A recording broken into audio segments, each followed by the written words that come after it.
திருச்சிற்றம்பலம். திருநாவுக்கரசு சாமி அருளிய தேவாரம் 4ஆம் திருமறை. பண் இந்தளம், தலம் திருப்புகழூர், பதிகம் 16, பாடல் 9.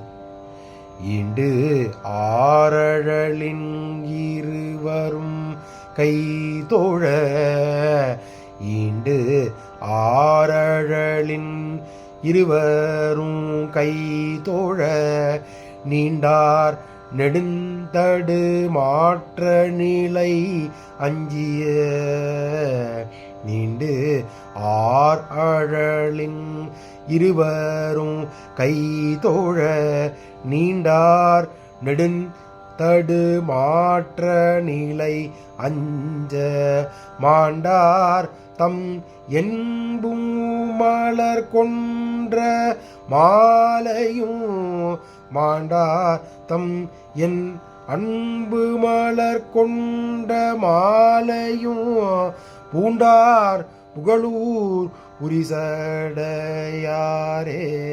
மாண்டார் தம் அன்பு மலர் கொன்றை மாலையும், பூண்டார் புகழூர் புரிசடையாரே, கொன்றை மாலையும் பூண்டார் புகழூர் புரிசடையாரே.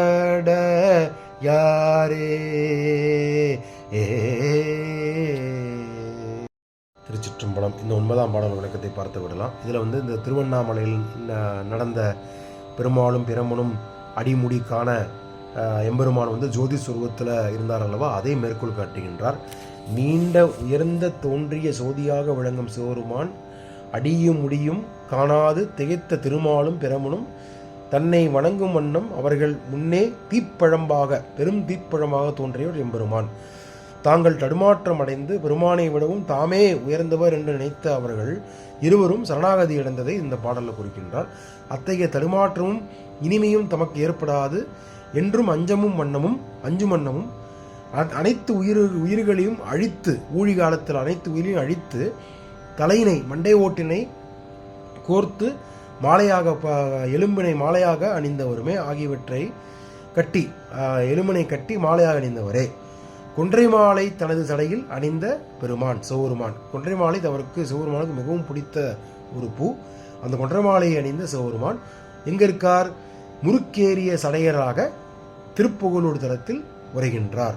அந்த முறுக்கேரிங்கிறது எல்லா பாடல்லையும் சொல்கிறார். சடையை தன் சடைமுடியை முறுக்கு ஏற்றி கட்டி அதில் காட்சி அளிக்கின்றார் சிவபெருமான் என்கிறத இந்த பாடலில் நமக்கு தெல்ல தெளிவாக குறிப்பிடுகின்றார் அப்பர் சுவாமி. திருச்சிற்றம்பலம்.